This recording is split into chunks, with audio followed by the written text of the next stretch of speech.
فاتحہ.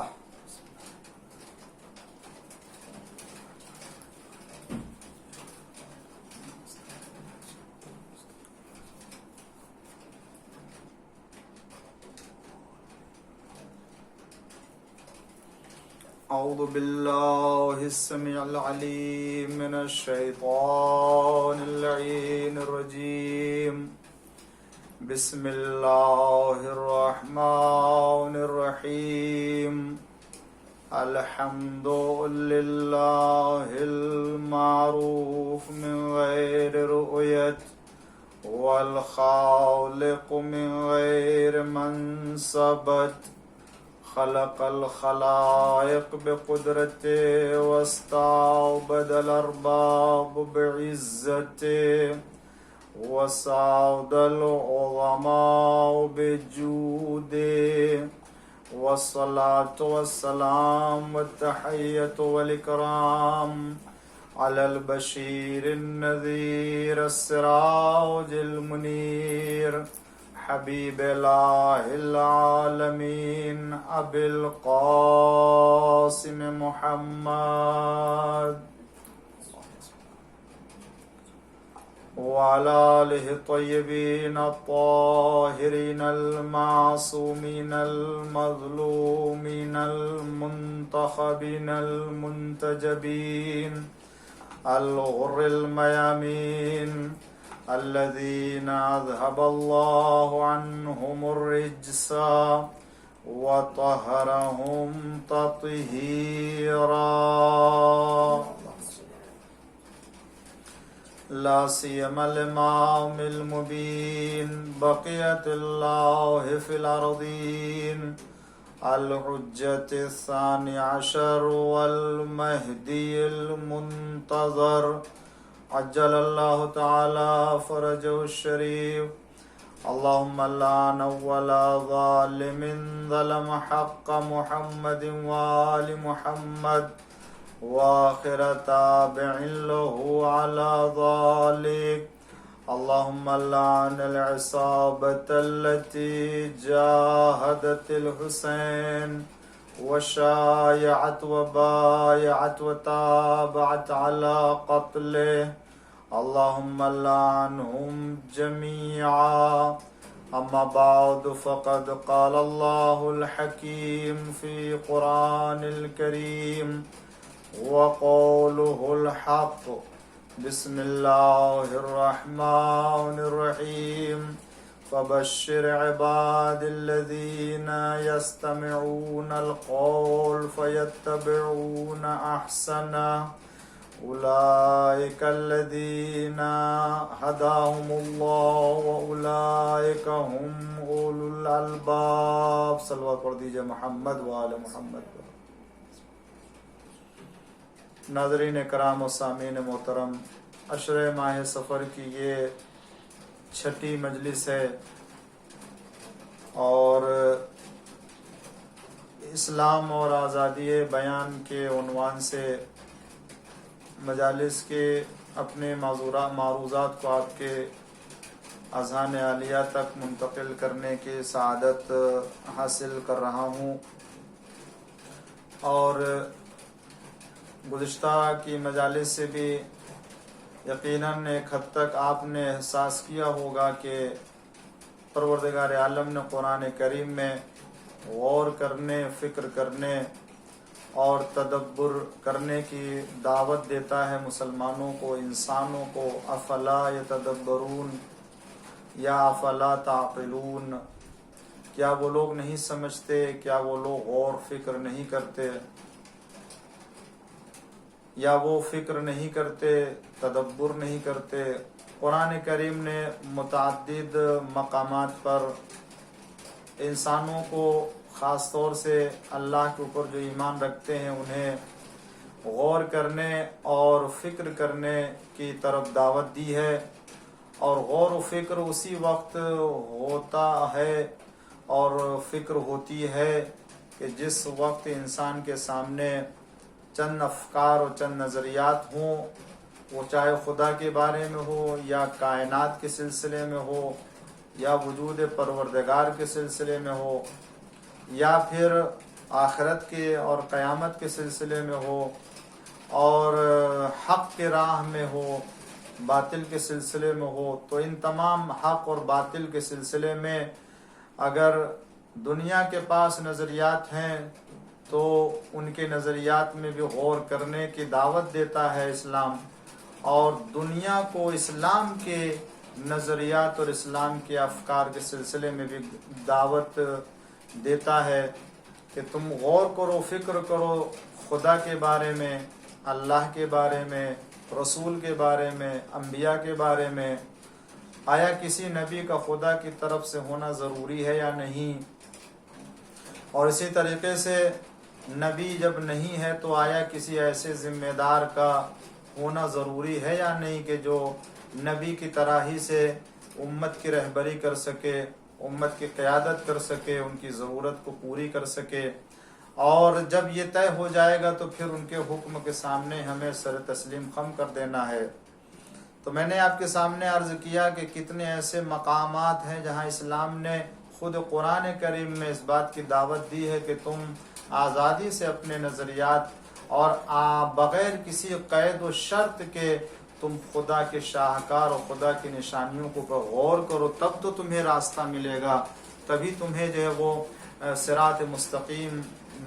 نظر آئے گی اور حق اور باطل کے درمیان میں فرق معلوم ہوگا۔ لیکن اگر تم حق اور باطل دونوں کو نہیں سامنے رکھو گے پھر کیسے معلوم ہوگا؟ یا یہ کہ پھر اللہ کی طرف سے کوئی ایسی وحی، ایسا الہام ہو، اور وہ الہام بھی عقل ہی کی بنیاد پر، فطرت ہی کی بنیاد پر ہوتا ہے۔ تو اگر انسان کسی نظریے کے سامنے اور فکر کے سامنے آتا ہے تو اس کے بارے میں فکر کرنے کا مجاز ہوتا ہے اور وہ اجازت رکھتا ہے اسلام کی طرف سے۔ میں نے آپ کے سامنے تاریخ کے بہت سے گوشے پیش کیے اور ابھی بہت سے ایسے مرحلے باقی ہیں جن کی طرف آزادی بیان اور آزادی فکر اور اس میں سے بہترین رائے کے انتخاب کی اجازت دیتا ہے اسلام۔ لیکن کل کی مجلس میں نے آپ کے سامنے عرض کیا تھا کہ اسلام نے اگر آزادی دی ہے تو اس کے بھی حدود معین کیے ہیں، اس کی بھی حد معین کی ہے، وہ یہ کہ خدا و رسول، اللہ و رسول کے حکم کے خلاف کوئی فکر نہ ہو، اگر فکر ہو تو اللہ و رسول کے حکم کے دائرے میں ہونی چاہیے، اس لیے کہ اللہ تعالیٰ اور اس کے رسول سے بڑھ کر کے اور اس کی حجت سے بڑھ کر کے دنیا میں نہ کوئی صاحب عقل ہے اور نہ صاحب ہدایت ہے، اس لیے کہ وہی ہادی، وہی عقل کل ہے، عقل اول ہے، جن کو اللہ نے انسانوں کے ہدایت کے لیے بھیجا اور دنیا میں ہر فائدہ اور ہر نقصان کو بتانے کے لیے انسانوں کے لیے بھیجا تاکہ یہ ان کی جا کر کے اچھائیوں کی طرف رہنمائی کرے اور برائیوں سے انہیں محفوظ رکھے۔ تو ہمیں حدود کے اندر رہ کر کے اپنی فکر پیش کرنے اور اپنے نظریے کو پیش کرنے کی اجازت دی ہے۔ اسی طریقے سے حق اور باطل کو ہم ملنے بھی نہ دیں، ورنہ اگر مل جائے تو پھر کہاں سے انسان جو وہ حق پر تمیز پیدا کرے گا اور باطل کے درمیان امتیاز پیدا کرے گا۔ آج کی مجلس میں عزیزان گرامی، میں آپ کی خدمت میں ایک تاریخ کی مناسبت سے بات اسی تسلسل، اسی موضوع کو جوڑتے ہوئے عرض کرنا چاہوں گا، جو کہ آج شب ہے ولادت امام کاظم باب الحوائج موسیٰ بن جعفر علیہ الصلاۃ والسلام۔ اللہم صلی علی محمد وعلی محمد۔ امام علیہ السلام کا لقب کنیت میں سے جو باب الحوائج ہے، کاظم ہے، اور آپ کے کنیت میں حضرت ابو ابراہیم بھی ہے۔ آپ کی ولادت 7 صفر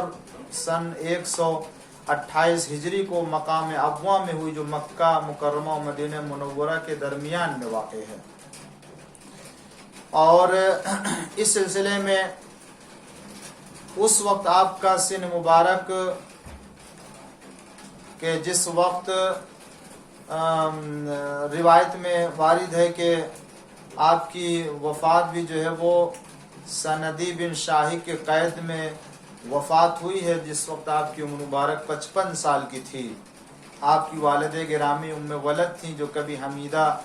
بریریہ اور کبھی حمیدہ مصفات کے نام سے پکاری جاتی تھیں۔ مدت امامت امام علیہ السلام کی 35 سال ہے، اور جس وقت آپ نے منصب امام سنبھالا تھا اس وقت کل عمر امام علیہ السلام کی 20 سال تھی۔ عہد امامت میں منصور ابو جعفر کا بقیہ حصہ خلافت کا، اس کے بعد جو اس کے بیٹے مہدی کے خلافت کے 10 سال، 1 ماہ پھر اس کے بیٹے ہادی موسیٰ بن محمد کے خلافت کا 1 سال، یعنی بادشاہت کہہ لیجئے، اور 1 سال 1 ماہ ہارون بن محمد ملقب بر رشید کی خلافت اور بادشاہت رہی ہے، جسے ہارون رشید کہتے ہیں، اور اسی کے دور خلافت میں 15 سال گزرے، اور اسی کے حکم سے سنید بن شاہی کے قید میں زہر سے شہید کر دیے گئے، اور آپ کی قبر مبارک اس وقت کاظمین میں، یعنی مقابر قریش، جو قریش کا قبرستان کہا جاتا بغداد کے قریب، اور یہ کاظمین آج نام سے مشہور ہے، امام علیہ السلام کو وہاں دفن کر دیا گیا ہے۔ یہ 7ویں امام موسیٰ کاظم علیہ السلام کا دور بہت ہی مشکلات کا دور رہا ہے۔ یوں تو کسی بھی امام اور کسی بھی معصوم امام کا دور خوشحالی کا دور نہیں رہا ہے، اور اگر آپ اس عنوان سے دیکھیں تو جو دور بھی رہا ہے اس میں کوئی معصوم امام اپنے وظیفے اور اپنے فرائض کو انجام دینے سے غافل نہیں رہا۔ بڑے شاگردوں کی آپ نے تربیت فرمائی، بڑے بڑے علماء سے آپ کے مناظرے ہوئے ہیں، اور بڑی بڑی جو ہے وہ نشستیں منعقد ہوئی ہیں آپ کی خاطر، اور بڑے بڑے سوالات کے جوابات بھی دیے ہیں۔ آپ کو خود بہت سے ایسے درباری تھے ہارون رشید کے جو آپ کو بدنام کر کے آپ کے اوپر الزام لگا کہ آپ کو قتل کروانا چاہتے تھے۔ یہ خاندان برمکی کے بہت سے ایسے افراد جو ان کے وزیر ہوا کرتے تھے، ہارون رشید کے وہ امام کاظم علیہ السلام سے دشمنی رکھتا تھا، اور بہت سے طریقے اختیار کیے تاکہ امام علیہ السلام کو قتل کروا سکے اور ان کے خلاف دشمنی جو ہے وہ ظاہر کر سکے۔ مگر بہرحال امام علیہ السلام کو تو پتہ تھا اور ہر چیز کا علم تھا، آپ اسی اعتبار سے آپ اپنے فرائض انجام دے رہے تھے، اور آپ ہی کے دور میں یہ نظریہ اور بہت سے ایسے افکار جو ہے وہ ظاہر ہوئے، اور خود آپ کی وفات کے بعد بھی، یہاں تک کہ جو آپ کے ہمراہ، جو آپ کے چاہنے والوں میں سے تھے، کچھ ایسے افراد تھے کہ جو آپ کے وفات کے بعد منحرف ہو گئے، اور انہوں نے خود ایک نیا مذہب اور نیا مسلک ایجاد کر لیا، صرف اس بنا پر تاکہ جو وہ خواہش نفس کے اوپر عمل کر سکیں، اور جو دولت دنیا ہے وہ جمع ہو سکے۔ یہ جتنے بھی تھے علی ابن ابی حمزہ بطائنی یا جو دیگر افراد اس طرح کے تھے، ان سب کو امام علیہ السلام نے تعلیم دی تھی، مگر لالچ دنیا میں آ کر کے انہوں نے برباد کر دیا اپنی دنیا بھی اور اپنی آخرت بھی۔ علی ابن ابی حمزہ بطائنی کے پاس جو سونے چاندی کے بہت سے سکے تھے، اور یہ واقفیوں کے سردار مانے جاتے تھے۔ واقفی فرقہ آپ کے وفات کے بعد وجود میں آیا ہے۔ یہ واقفی فرقہ وہ ہے کہ جو امام کاظم علیہ السلام پر آ کر کے ٹھہر جاتے ہیں، امام جعفر صادق علیہ السلام کو امام مانتے ہیں، اور اس کے بعد امام کاظم علیہ السلام کو مانتے ہیں، مگر امام کاظم علیہ السلام کے بعد پھر یہ آگے نہیں بڑھتے ہیں۔ اس کی بھی ایک تاریخ ہے۔ دیکھیں واقعی دنیا کی محبت اور دنیا کی دولت کی محبت جب آ جاتی ہے تو انسان کو ایمان سے کس طرح سے منحرف کر دیتی ہے، کہ ان کے پاس امام علیہ السلام کی کچھ رقم تھی، جو کچھ شرعی رقم تھی، اور کچھ امام کی جو ہے وہ امانتیں بھی تھی کہ جو لوگوں کی طرف سے نذر اور تحفے کے عنوان سے ملتے، تو آپ آزادانہ طور سے اس زمانے میں اپنے شیعوں کے درمیان تقسیم نہیں کر سکتے تھے، نہیں کرتے، تو کچھ اپنے خاص افراد کو یا شیعوں میں دے دیتے تھے، اس کو رکھتے تھے امانت کے طور سے، اور موقع بموقع اسے آپ خرچ کرتے تھے۔ تو بہت سے افراد ایسے تھے جن کے پاس آپ کی امانتیں تھیں، کسی کے پاس 80,000، کسی کے پاس 70,000، کسی کے پاس 30,000، لیکن یہ وہ افراد تھے کہ جب امام کاظم علیہ السلام کی شہادت ہوئی تو شہادت کے بعد ان سب نے ایک نظریہ قائم کیا. وہ یہ نظریہ قائم کیا کہ ہم امام کاظم علیہ السلام کی وفات کا انکار کر دیتے ہیں سرے سے، اور یہ نظریہ پیش کرتے ہیں کہ امام کاظم علیہ السلام کی وفات ہوئی نہیں ہے.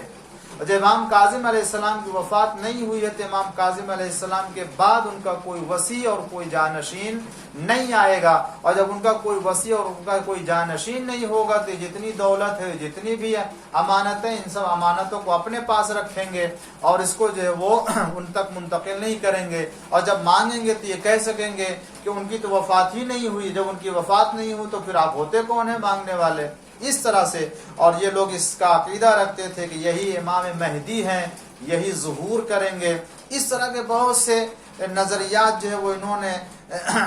قائم کیے تھے. اور جبکہ امام کاظم علیہ السلام کی وفات اور شہادت اتنی مشہور تھی، اور جتنی مشہور آپ کے آباء و اجداد کی شہادت اور وفات مشہور، اسی طریقے سے امام کاظم علیہ السلام کی، بلکہ امام کاظم علیہ السلام کی شہادت تو اتنی مشہور کہ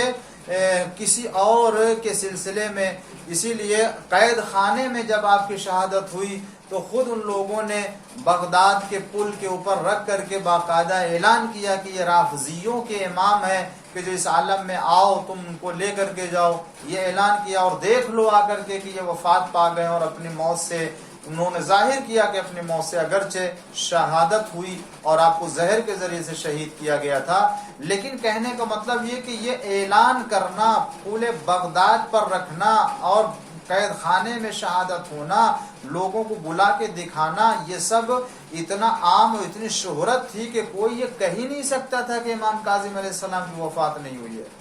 مگر یہ چند سکوں میں آ کر کے اور دولت دنیا کی لالچ میں آ کر کے انہوں نے یہ ایک نظریہ قائم کیا. اسلام نظریے کی اور نظریے کے پابندی یا فکر پیش کرنے کی اجازت دیتا ہے، سننے کی اجازت دیتا ہے، لیکن اس میں جو بہترین نظریہ اس کو انتخاب کرنے کا حکم دیتا ہے. میں نے عرض کیا اسی لیے اسلام کی حدود میں رہتے ہوئے فکر پیش کرنے کی اجازت ہے. جب کسی طریقے سے کوئی دلیل نہیں قائم ہو سکتی ہے نظریے کے اوپر، تو کہاں سے اجازت مل جائے گی ایسے نظریے کے قائم کرنے کی؟ جبکہ امام کاظم علیہ السلام کی شہادت ہو چکی ہے اور امام رضا علیہ السلام آپ کے وارث ہیں، اور آپ ان کے جانشین کو عنوان سے ان کی امانتوں کو طلب کر رہے ہیں اور شاہد پیش کر رہے ہیں. علم ہے امام کے پاس، مگر اس کے مقابل میں اگر کوئی نظریہ پیش کرتا ہے تو یہ نظریہ، یہی ایسے ہی نظریات ہیں کہ جو کسی دلیل اور کسی جو ہے وہ بنیاد کے اوپر نہیں ہوتے ہیں، جس کی اجازت اسلام نے نہیں دی ہے. یہ باطل کی بنیاد پر اور باطل کو حق سے ملا دینے کی بنیاد پر فکر کو رائج کرنے کا یہ طریقہ ہے، اور اسلام نے اور قرآن نے اس کو منع کیا ہے. تو بہرحال تو میں نے عرض کیا کہ بہت سے ایسے افراد تھے کہ جو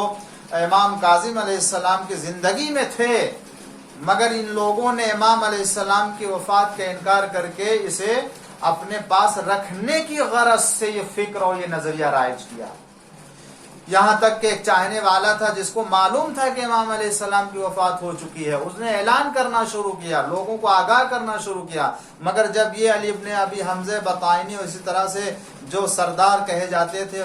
مذہب واقفیہ کے، ان کو پتہ چلا کہ وہ امام کاظم علیہ السلام کی وفات کے اوپر اور شہادت کے اوپر دلیل دے کر کے لوگوں کو آگاہ کر رہے ہیں، بتا رہے ہیں کہ امام کی وفات ہو گئی ہے، تو اس طرح سے پھر ان کا مسلک بنایا ہوا، پھر ان کی فکر آگے نہیں بڑھے گی، اور جو مقصد رکھتے تھے دنیا بنانا وہ پورا نہیں ہوگا. اس لیے انہوں نے اس کے پاس پیغام بھیجا کہ تم کیا کر رہے ہو، اگر تمہیں دولت دنیا کی ضرورت ہے تو ہم تمہیں دیں گے. لہٰذا 10,000 دینار ان کے پاس بھیجا ہے تاکہ تم آج سے یہ بیان نہ دینا کہ امام کاظم علیہ السلام وفات پا گئے ہیں یا ان کی شہادت ہو چکی ہے. اس طریقے سے لوگوں نے یہاں تک کہ امام رضا علیہ السلام نے جو مصر کا باشندہ تھا وہاں پہنچ کے امام نے خط بھیجا کہ جو میرے بابا اور میرے پدر بزرگوار کی امانت ہے، کنیزیں ہیں تمہارے پاس، ان کو واپس کرو، میں ان کا وارث ہوں. تو خط لکھا کہ امام کاظم علیہ السلام کی تو وفات ہی نہیں ہوئی ہے. جب وفات نہیں ہوئی تو ان کی امانت کو مانگنے کا دوسرے کا حق کہاں سے ہوا؟ اور اس کے بعد کہا کہ میں نے تو ان کو آزاد کر کے کنیزوں کو عقد کر لیا ہے. اور اگر آپ یہ کہتے ہیں کہ ان کی وفات ہو گئی ہے تو پھر اس دلیل کیا ہے کہ آپ ان کے وارث ہیں؟ اور میں وہ ساری امانتیں آپ کو واپس. امام علیہ السلام نے اپنے اصحاب سے فرمایا کہ دیکھو یہ لوگ ہیں کہ جن کی عاقبت دیکھ لینا ایسی ہوگی کہ جو دنیا سے زندیق و کافر کی شکل میں اٹھائے جائیں گے. اور لوگوں نے یہی دیکھا بھی. یہ سب جتنے بھی افراد تھے واقفی مذہب کو اختیار کیا تھا اور دولت دنیا کی لالچ میں آ کر کے امام کاظم علیہ السلام کی وفات کا انکار کیا. تو نتیجے میں یہ ہوا کہ آخر میں ان لوگوں نے امام کاظم علیہ السلام کے بارے میں اقرار کیا کہ اگر کوئی کہتا ہے کہ وہ دنیا سے وفات پا گئے تو میں اس کا انکار کروں گا، اور میں جانتا ہوں کہ انکار کرنا کفر ہے. اس کے باوجود انہوں نے انکار کیا. تو خدا کا انکار کر کے، امام علیہ السلام کا انکار کر کے دنیا سے جب وہ گئے تو ان کی عاقبت نہ دنیا بن سکی نہ آخرت بن سکی. اور نتیجے میں کیا ہوا؟ خسرت دنیا والآخرہ. تو اسلام اجازت دیتا ہے فکر پیش کرنے کی، مگر باطل کی بنیاد پر نہیں. اور یہ یاد رکھیں عزیزان گرامی، اگر تمام افکار و تمام نظریات کے درمیان کسی فکر کو اختیار کیا جا سکتا ہے تو وہ قرآن اور حدیث کی بنیاد پر جو ہو، جس میں خدا اور رسول کے حکم کی مخالفت نہ ہو. عزیزان گرامی، میں اس سلسلے میں امام موسی کاظم علیہ السلام کے بارے میں ایک ایسی زندگی کا گوشہ پیش کرنا چاہتا ہوں جہاں آپ کو یہ ملے گا کہ امام بھی جانتے ہیں کہ اسلام میں چونکہ خدا وند عالم نے صاحبان علم کو ایک مقام و مرتبہ دیا، اس میں علاوہ کسی کو کوئی مقام مرتبہ نہیں دیا. دنیا کا چاہے جو بھی انسان ہو، اللہ نے تقوی اور علم کی بنیاد پر اسے جو ہے وہ ایک برتری دی ہے، ورنہ کسی اور چیز کی بنا پر برتری نہیں دی ہے.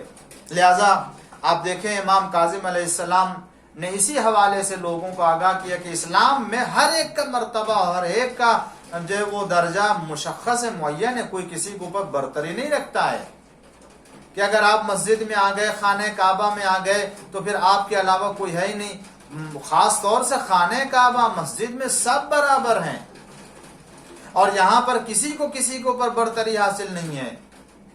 جبکہ مزاج یہ تھا حکومتوں کا اور بادشاہوں کا اس زمانے میں کہ اگر وہ طواف کرنے جا رہے ہیں خانہ کعبہ کا یا مسجد میں تو ان کے آگے کوئی چلے، نہ ان کے ساتھ کوئی چلے، نہ ان کے برابر میں کوئی چلے، نہ ان کے ساتھ میں کوئی مسلح بچھائے. یہ مزاج تھا ان کا کہ برداشت نہیں کر سکتے